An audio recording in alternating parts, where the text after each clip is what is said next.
नमस्कार दोस्तों, स्वागत है आपका प्रयागराज स्टेम चैनल में। आज की डिक्टेशन लिखने के लिए तैयार हो जाइए। Ready, start.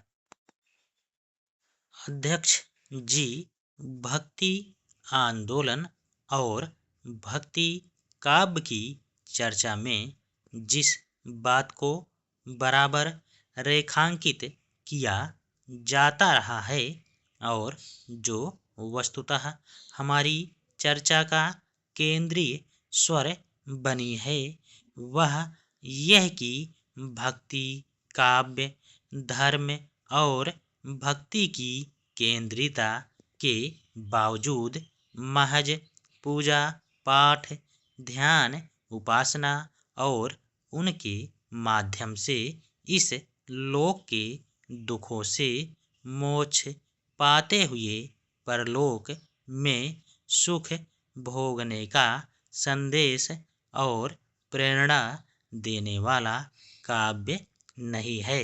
धर्म और भक्ति के आवरण में वह सामाजिक अन्याय के विरोध में और मानवीय न्याय के पक्ष में एक उन्नत मानवीय समाज और एक उन्नत मूल्य व्यवस्था के पक्ष में खड़ा होने वाला और उसके लिए संघर्ष करने वाला काव्य है।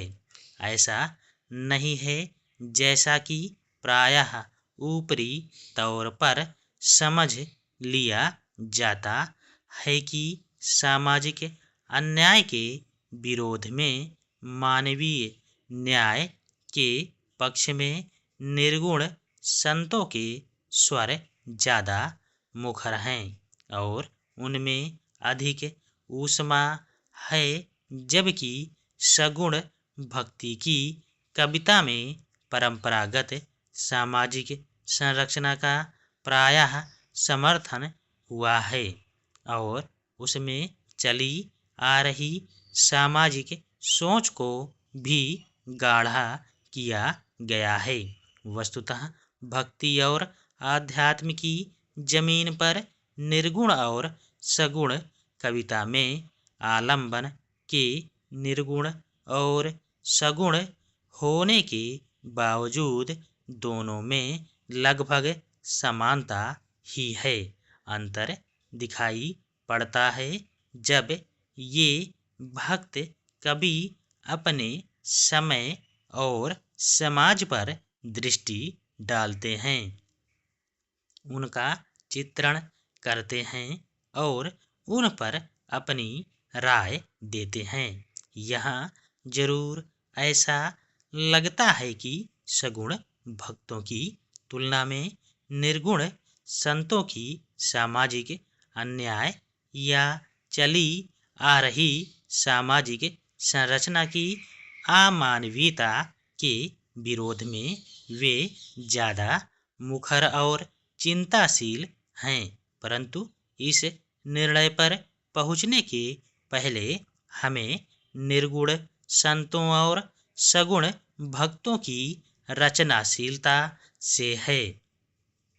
महोदय, बोलते समय हकलाना यानी हकलाहट की समस्या ज़्यादातर बचपन में और कभी बड़ी उम्र में भी पैदा हो सकती है।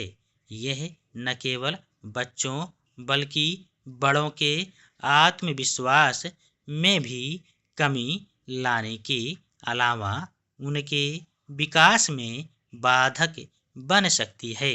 अतः हकलाहट के बारे में सही जानकारी होना और इस समस्या के निदान के लिए समय रहते उचित उपायों को करना बहुत जरूरी है। देखा यह जाता है कि हकलाने वाले व्यक्ति का समाज में अक्सर मजाक ही बनाया जाता है। कई बार छोटे और बड़े स्क्रीन पर इससे हास्य परिहास भी उत्पन्न किया जाता है। प्रसिद्ध लोगों की बात करें तो ब्रिटिश लेखक वैज्ञानिक आइजैक न्यूटन, यूनानी दार्शनिक अरस्तु आदि को भी बोलने के लिए शब्द नहीं मिलते थे, लेकिन इन लोगों ने इस कमी या समस्या पर काबू पाकर अपने लिए अलग मुकाम बनाया।